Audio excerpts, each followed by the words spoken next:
Alright, magandang gabi po sa inyong lahat mga kababayan. Batang Maynila to, it's... ito pong nasa ating screen ay walang iba kundi si Saldico. Ayan o, tingnan niya mga kababayan at nangangayayat na po. Siguro ano to, sobrang stress at hindi na niya alam ang gagawin niya. Kaya nga dito sa kanyang pasabog mga kababayan, doon sa kanyang tawag dito, expose kuno. Expose kuno kasi palpak po eh. Palpak mga kababayan eh. Siguro sa sobrang niyang stress, sa sobrang niyang pagkalito, nalito na siguro siya eh. Litong-lito na siya kung ano nangyari. Hindi niya na alam kung anong gagawin niya. Hindi niya alam kung kanino siya kakampi. Kasi malamang at sa malamang ay kinakausap siya nung kampo nung kabila. Na bumaligtad ka na. Ituro mo na si President Bongbong Marcos. Pagkatapos niyan, kapag naupo si Sara Duterte, di absuelto ka. May mga ganun siguro bumubulong sa kabilang tenga niya. Yung mga demonyo sa kabilang tenga. Tapos sa kabila naman, may bumubulong din. Huwag ka na bumalik dito. Huwag ka mag-alala. Kami bahala sa'yo. So, yun daw yung sinasabi ni Martin Romualdez. So, siguro litong-lito na to. Hanggang umabot doon sa point na siya po ay nagsalita na lumalabas yung sinasabi niya ay kasinungalingan. Dahil tila ba nakalimutan niya yung budget process. Buruin mo, ano ka? Miyembro ka ng, di ba sa appropriations ito? Tapos nakalimutan mo yung budget process. Nalito. Nag-insert daw ang Pangulo dun sa BICAM. Sabi nung marami, hindi naman na kinakailangan, bakit hintayin mo pa yung BICAM? Pwede naman mag-insert ang Pangulo ng budget sa NEP pa lang. So nalito na. Nalito si Saldico. Siguro kasi sa sobrang dami ng kumukulit sa kanya. Na dami ng mga bumubuyo sa kanya. Siraan mo si Presidente, siraan mo kung sino-sino. Para pagkatapos nun, ligtas ka. Kasi kung magsalita ito mga kababayan yung speech niya, para bang santong-santo eh, para bang wala siyang kasalanan. Parang lumalabas, para siyang biktima. Parang nabiktima lang siya. Diba? Napansin niyo yung nagsasalita siya, parang wala siyang kasalanan.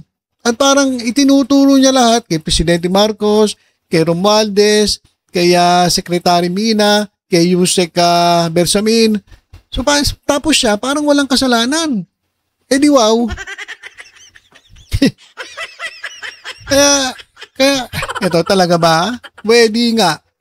Isang post ng ating kababayan, kasinungalingang matindi. Kasinungalingang matindi. Basahin ko lang, papakita ko sa inyo yung mga nagsasabi na sinungaling itong si Saldico. Alright, so unahin na natin itong ating kababayan. Eto, kilala niyo naman siguro yan. Sabi niya kasinungalingang matindi, una sa lahat, bakit biglang dinadamay si Presidente Bongbong Marcos at si Secretary Amena F. Pangandaman? Ano ito, shotgun bame para may masabit kahit hindi naman pasok sa kwento? Kapag gipit, bara-bara na lang? Ngayon, kung talagang totoo ang drama nila, paano mo ipaliliwanag na mismong Pangulo ang naglagay ng conditional implementation sa lahat ng insertion sa BICAM? Bakit niya vinito ang questionable project sa 2025 budget? Sino ba ang nire-restrain ng Pangulo dito? Hindi ba yung mga nagpasok ng insertions? Hindi si Secretary Mina. Kaya malinaw ang pattern. Naghahanap lang talaga sila ng masisisi. Naghahanap lang talaga ng ibang masisisi si Saldico. Kasi kung integridad ang pag-uusapan, kay PBBM at kay Secretary Mina ako, si Saldico, Diyos ko po. Record pa lang niya, bulok na. Kaya pala ang lakas manghila ng iba. Baka sakaling may makasama sa pagkalunod. At tanong ng bayan, sworn statement ba yung pasabog niya? Hindi naman siya under oath. Kanyang sinabi ay kwento niya lang. Hindi naman ito sinumpang salaysay. So, yun ang tanong ng bayan, sworn statement ba yung pasabog niya? Bakit ayaw niyang umuwi sa Pilipinas para patunayan sa korte? Bakit sa mikropono ang tapang pero sa affidavit biglang nauupos? Iba talaga ang yabang kapag walang pananagutan. Pati sarili niyang salita hindi niya makontrol. Alam niyang hindi totoo pero sige pa rin ang kwento. At ngayon pati si Secretary Mina, pati ang presidente, wala na talagang maisip na kargahan si Saldico kaya kahit sino isinama sa gulo. At teka lang bakit karamihan ng kontraktor siya mismo ang itinutulong nangihingi ng kickback? Pero ngayon ang gusto niyang kaladkarin ay si PBBM at si Secretary Mina. Hindi ba masalata pa sa sikat ng araw ang diversion na ginagawa niya? Isipin lang natin ng simple. Bakit magsisimula ng investigasyon ng Pangulo kung siya mismo ang may implicate? Tama, di ba? Kung si Pangulong Bongbong Marcos ang pasimuno na itong anomalya, bakit niya yun ibubuko? Ay, ibubuko niya sarili niya? Di ba? Bakit magsisimula ng investigasyon ng Pangulo kung siya mismo ang may implicate? Sino bang taong may baitang sisira sa sarili? Ang bobo lang talaga ng narrative ni Saldico kung iniisip niyang kakagatin ng publiko. Oy, kinagat ng publiko Publiko ng mga didilis. Mga didilis ang kumagat. At mamaya, may papakita ko sa inyo. May umepal mga kababayan. At bilib na bilib, paniwalang paniwala kay Saldico. At matindi yung kanyang ginawa. Mamaya. Sasabihin natin, bandang huli na yan. Pero ito muna, tapusin muna natin to. O sige, balik tayo sa tanong. Kung totoo ang sinasabi niya, bakit nag-veto ang Pangulo? Bakit niya nilagay lahat ng assertions sa conditional release? Bakit siya pang naglagay ng safeguards kung kunwari mastermind daw siya? Ang sagot isang linya lang. Hindi totoo ang sinasabi ni Saldico. At alam niya yun. At higit sa lahat, alam din niya matagal na siyang namamayagpag sa mga kontrata sa gobyerno. Kaya bakit tungkol sa 2025 budget lang ang banat niya? Selective memory ba? Gaya ng mga diskayas? Para pagtakpan ng totoong prinsipal na nangako sa kanyang absuelto kapag nagtagumpay siya sa destabilisasyon? Hindi ako ipinanganak kahapon. Kaya hindi po naniniwala etong ating kababayan. Marami po sa atin ang hindi naniniwala kay Saldico. At ang sinasabi nila, nagsisinungaling etong si Saldico. Eto mga kababayan, sino pa nagsabi sinungaling ito si Saldico? Pakinggan natin. Etong si Budget Secretary Amina Pangandaman. Sinabi niya walang katotohanan ang pahayag ni dating Representative Saldico na may irregularidad sa bahagi ng Pangulo kaugnay ng pagbuo ng national budget. These wild accusations are completely without basis in fact. All the charges leveled against the President are pure hearsay. Let us not forget President Marcos Jr. himself exposed all these flood control anomalies and has taken numerous steps since to ensure that the guilty are brought to justice, the stolen wealth recovered, and the system is fixed to avoid any of this from happening again. Rep. Saldico should come back to the country and sign everything he said under oath with the proper judicial authorities. Thank you.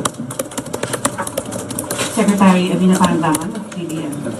Okay, ito na po si Secretary Mina. Ito yung tinuturo ni Saldico.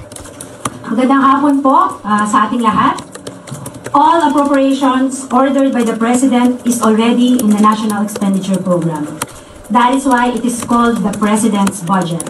So we reject any insinuations about it. The BICAM is purely under the power of the legislature. We respect and strictly follow the budget process and all our actions are above board.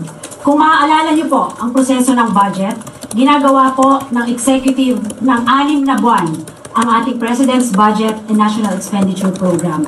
Ayon sa Constitution, we have 30 days after the State of the Nation Address para isubmit ang National Expenditure Program sa Kongreso. At ayon din sa Constitution, pagkatapos natin masubmit po ang budget sa Kongreso, magkakaroon po tayo ng briefings, di po ba? So ginawa din po yan ng executive para ma-explica po kung ano ang laman ng President's Budget at ng National Expenditure Program. Pagkatapos po nun, magde-deliberate na po sila. Wala na pong role ang Office of the President, ang executive sa BICAM. Yun na po. Maraming salamat po. Thank you, Secretary. Okay, so maliwanag Maliwanag mga kababayan. So ang nalito rito si Saldico. Sa sobrang stress niya na nangayayat na nga yung muka, na numipis yung kanyang makapal na pisngi. Dahil sa stress, yun, nalito na. At tila ba nakalimutan na yung proseso ng budget. Ito pa mga kababayan, sino pa nagsasabi na hindi totoo ang sinasabi ni Saldico? Ito po si Senator Ping Lacson. Value? Ano siya? Ano yun? Wala, narration. Narration lang daw. Walang kwenta, walang probative value ang pahayag ni dating ako Bicol Party List Saldico. Kwento lang daw, naratibo lang. Hindi naman siya under oath eh. Pumunta siya rito, mag-take oath siya, at sabihin niya yung statement niya, then yun na may probative value. Ayun. Tama naman di ba? Bakit kasi doon ka sa Facebook nagsasalita? Iniimbitahan ka dyan sa Senado, sa Blue Ribbon Committee, ayaw mo humarap. Doon mailatag yung yung mga resibo mo na sinasabi. Hindi yung magdadadakdak ka, hindi ka naman under oath. Kahit anong sabihin mo dyan, paniniwalaan ka ba? Hindi ka naman sumumpa, hindi naman yan sinumpang salaysay. So walang kwenta. Walang wenta. Puro wento. Parang ganoon ang sinasabi ni Senator Lacson. Pero what do you make of that, sir? Kung totoo si Pangulo talaga yung nag-insert daw, nagpa-insert ng 100 Mahirap million. mag-speculate. Alam mo, ito ako, kasi alam ko yung kalakaran pagdating sa mga insertions. I'm not defending the President, Why would he insert 100 billion sa BICAM? Samantalang sa NEP, kaya niyang gawin yun eh. Second, bakit niya binito? Bakit niya in-FLR? So unbelievable, incredible? No, I'm not saying it's unbelievable. Pero at face value, meron tayong sasabi na yung sabihin natin common sense only because alam ko yung budget process, yung budgeting process na nagsisimula sa NEP na yung presidente may complete control over what should be inserted in the NEP. So kung ganun na pala, ba't sa BICAM pa siya magpapa-insert? Hindi siya part ng BICAM. Hindi siya part ng BICAM eh. So dapat sa NEP pa lang, sinabihan niya na yung DBM, sinabihan niya yung DBCC, oy, magbigay ka ng 100 billion sa DPWH. And okay, after assuming na totoong nagpa-insert sa BICAM, ba't yung bibito? Sayang ba na hindi nyo na-invite kahit sa Zoom si Saldico para sana kahit paano? Natanong niyo, sir? Si Senator De La Rosa suggested sa chat group namin, sabi niya, Sir Ping, may apprehension ako kasi pagka pinag-zoom natin yan, hindi naman siya under oath, baka gamitin lang propaganda at kung sino siya ituro. And we cannot hold him accountable. Hindi natin siya ma-cite in contempt of the committee because wala siya rito. At hindi naman siya under oath. Now, kung pupunta siya sa isang embassy, Philippine Embassy or Philippine Consulate, at doon siya magre-request na mag-zoom under oath, valid yun. Pwede po ninyong payagan yun, sir? Yes, kung magre-request lang ganun. May invitation nga kami sa kanya eh. Could you also make of yung testimony ni Bernardo? For example, kila Grace po, kila Mark Villar, na hindi sila mismo Kaya nga, nakausap, staff lang. that's all under consideration paggawa namin ng committee report. Mahirap yung hindi direct at saka walang supporting evidence or document. Yun ang sinasabi ko sa kanya when I talk to him. Kung magsasabi ka ng pangalan, kailan meron ka pinangawakan na maililink mo yung pangalan at sa hawak mong dokumento. Kung wala, wag mo na lang sabihin. So, hindi ko lang po ipapasabi na ba siya? Aabot ba kayo sa pagpapa-aresto? Hindi. Invitation, in-invite na namin siya. So, sunod sa pina, sir. Yeah, pwede isupina susunod. When is the next? Magsisynchronize kami sa schedule ng budget. Okay, so pati si Ping Lacson, hindi naniniwala dito kay Saldico. Kasi kung totoo sinasabi mo, humarap ka. Ilatag mo yung ebidensya mo. Hindi yung magsasalita ka, hindi ka under oath sa Facebook. Tapos recorded video. Pinaganda pa, may edit pang konti. Walang nga. Hindi reliable. Walang probative value yung sinabi ni Saldico. Ito pa, sinasabi sinungaling si Saldico. Hindi po obligasyon at wala pong papel ang Pangulo sa sinasabing insertion. Sabi nga po nila, kung ang Pangulo, ayon na rin sa sinabi ni Saldico, ay hari daw. Bakit po kaya sa insertion pa ilalagay 100 billion pesos kung pwede naman po itong isama mismo sa NEP? So doon po ay katakataka at alam natin na mukhang may gumawa ng kanyang salaysay at mukhang hindi niya naiintindihan ang kanyang mga sinasabi ron. Alright. Yan. Kay Yusek Claire Castro, supalpal ka rin, Saldico. Walang naniniwala sa kanya eh. Lahat pinabulaanan. Kasi nga mali-mali. Nalilito siya, litong-lito na siguro siya. Mali-mali na yung sinasabi niya. Pero mo, parte ka ng BICAM, parte ka ng Appropriations Committee, tapos hindi mo alam yung proseso. Mga kababayan, nalito na siya. Dahil sa sobra sigurong dami ng bumubulong sa kanya, mga demonyo. Ilaglag mo na si Presidente, ilaglag mo na kung sino-sino. Yun, mali ang script. Palpak ang scriptwriter. Hindi na ayos maigi, hindi na pag-usapan, siguro minadali. Minamadali kasi nila dahil gusto nilang isabay doon sa gagawin nilang rally. Pampadagdag ng galit ito wala. Sinupalpal siya ni Claire Castro, sinupalpal ni Secretary Mina, sinupalpal ni Ping Lacson. Walang naniniwala sa kanya. Alam niyo kung sino lang naniniwala sa kanya? Mga DDS. At etong kupal na to. Tingnan niyo mga kababayan Noong nagsalita si Saldico, paniwalang-paniwala ito si Anjo Ullana. Talagang bilib na bilib siya kay Saldico. At dahil doon sa sinabi ni Saldico, paniwalang-paniwala siya, inanawagan na siya sa mga otoridad.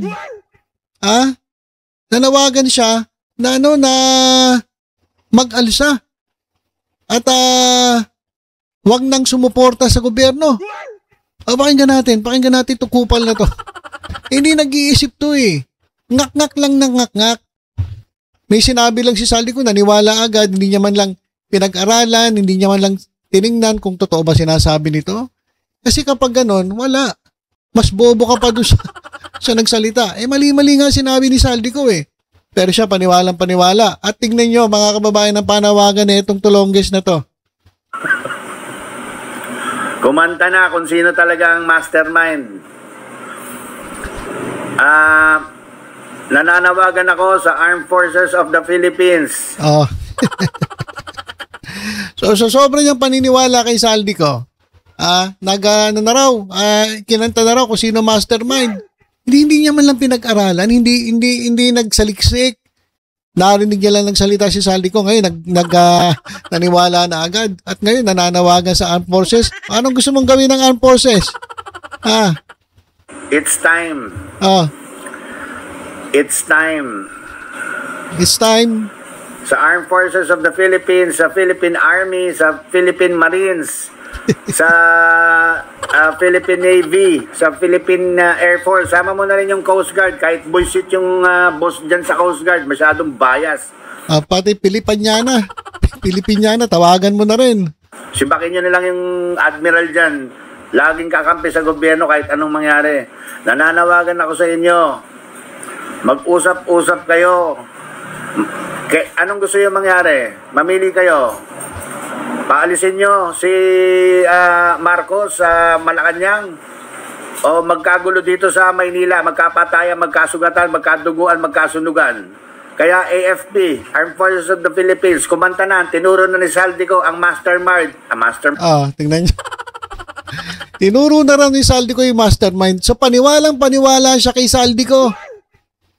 Hindi mo nga chinecheck yung sinasabi ni Saldico Baka nga AI lang yung nakita natin Kasi nakaganon lang siya, nakatayo lang siya. Tapos ang payat-payat ng mukha, di ba? Hindi kaya AI lang yon? Hindi mo lang tinignan, Anjo Ullana. Tapos naniwala ka agad sa sinasabi. Ngayon, marami magagaling na mga analyst, political analyst ang nagsasabi, mali-mali ang sinabi ni Saldico. Palpak ang script. Anjo, palpak yung script nung pininiwalaan mo. Hindi mo man lang sinaliksik. At ngayon nananawagan ka sa lahat, sa Philippine Navy, Philippine Marines, Philippine Army, Filipiniana. Putik yan. Lahat na pinanawagan mo. Ano raw? Tumalikod na raw sa gobyerno kaysa daw magkagulo. But sino ba manggugulo? Kayo lang naman manggugulo Subukan nyo manggulo. Nagka-warning na si Remulla, DILG, nahuhulihin ang mga manggugulo. Sige nga. Anjo, try mo kaya manggulo. Ikaw mauna. Kasi nananakot siya Tinatakot pa yung Armed Forces of the Philippines na kung hindi raw tatalikod kay Marcos, hindi raw paalisin si Marcos sa Malacanang, magkakagulo. Di try mo. Try mo, Anjo. Ngal-ngal ka ng ngal-ngal dyan eh. Hindi mo naiintindihan yung sinasabi ni Saldico. Naniwala ka agad. Tapos ngayon, para kang tanga. Nananawagan ka agad ng revolusyon ba? Panawagan mo. Ano ba yung pinananawagan mo? Saka sino ba susunod sa'yo? Sino ka ba? Wala talaga. Ang mastermind, si Bongbong Marcos. Tinuro na rin ni Saldico yung mastermind. Paniwalang-paniwala siya kay Saldico, mga kababayan. Ang mastermind, si Bongbong Marcos. Tsaka si Romualdez na hindi sinama sa ICI investigation. Mawalang galang na AFP. Pakita nyo na ngayon ang tapang nyo. Pakita nyo yung integridad. Para sa taong bayan kayo. Hindi kayo para dyan sa mga nakaupo sa Malacanang. Ang dami ng ninakaw. Kinanta na. Nakikiusap ang taong bayan. Nakikiusap. Ay, wag mo kami damay sa'yo. Ang taong bayan sinasabi mo, ikaw lang ang nananawagan ng ganyan. Huwag mo kami idamay sa kalokohan mo, Anjo. Ang taong bayan, hindi lang ng Maynila, kundi ng buong Pilipinas at buong mundo, pati mga OFW, galit na. Kung pwede. Saan mo naman nakakuha yung chismis na yan? Paano mo naman nasabi yung mga sinasabi mo, Anjo? Wala talaga to. Invento talaga tong kupal na to eh. Hindi lang, AFP. Huwag niyo nang pakinggan yan si Browner. Dinabaling makulong ako, okay lang. Ako nagsasalita sa totoo lang. Kumilos na kayo. Kayo na lang po ang aming pag-asa. Ayan, mga kababayan. Ito yung sinasabi nito ni Anjo. Ito yung utak dilis, mga kababayan. Nakarinig lang na itinuro ang presidente, naniwala agad, hindi man lang pinag-aralan, hindi inimbestigahan yung sinabi ni Saldico, totoo ba itong sinabi? Ano ba ang layunin? Ano ba ang motibo ni Saldico para magsalita ng ganon? Hindi niya na iniisip yung ganon. Basta sa kanya, kung ano sinabi, naniniwala agad siya. Wala, hindi talaga, ewan ko kung may utak tong tao na to. Wala eh. Hindi siya nag-iisip. Basta narinig niya lang, naniwala agad siya. Mastermind daw si BBM at si Romualdez. Hindi mo man lang pinakinggan, pinag-aralan yung sinabi ni Saldico. Ayan, makinig ka. Panoorin mo tong video mo to. Pinabulaanan niya ni Secretary Pangandaman. Pinabulaanan ni Sping Lacson. Sping Lacson nga hindi naniniwala. Si Madam Yusek Claire Castro. Pinabulaanan niya kasi nungalingan yung sinabi ni Saldico. Ikaw lang ata naniniwala eh. Pati mga didilis. Alibasa, mga bobo kayo. Hindi mo lang pinag-aaralan, hindi nyo tinitingnan. Basta narinig nyo lang, yun na. Wala talaga to. Bopols talaga to. So ayan mga kababayan. Eto pong si Saldico. Malamang ay ginagamit po ng kampo ng mga Duterte para po talaga galitin ng taong bayan. Kaya lang, mali ang script. Meron pong mali sa script. Kaya nabuko. Nakita ng mga eksperto. At mukhang iba ang layunin ni Saldico. Kaya siya nagsalita. Unang-una, sa tingin ko, gusto niya iligtas yung sarili niya. Kasi habang nagsasalita siya, parang biktima siya at parang feeling niya wala siyang kasalanan. Kumbaga parang santo. Na malinis siya, wala siyang kinalaman. Tinuturo lahat doon sa ibang tao. Pangalawa, syempre, kapag kumampi ka doon sa kabila, siguro malamang pinangakuan, sige lang, siraan mo lang. Pag natanggal natin sa pwesto yan si Bongbong Marcos, absuelto ka. Absuelto ka doon sa susunod nating iuupo na presidente. Basta, gawin mo lang, siraan mo lang. Baka ganun. Hindi ko sinasabing ganun, pero baka ganun. Kasi wala eh. Halatang halata eh. Diba? Sa kapalpakang script. Bopols ang scriptwriter na itong mga to. Ay nako. Kala nila, nakadali na sila. Yung pala, palpak. Palpak. Ang style ninyo, bulok. Yan. Ano talaga ang pinapatunayan ninyo. Yan sa ginagawa ninyo. Mga utak didilis talaga kayo. Okay, so ilan po muna mga kababayan. Tutok-tutok lang po dito sa Batang Maynila. To sa iba pang updates. Ingat po tayong lahat. God bless po.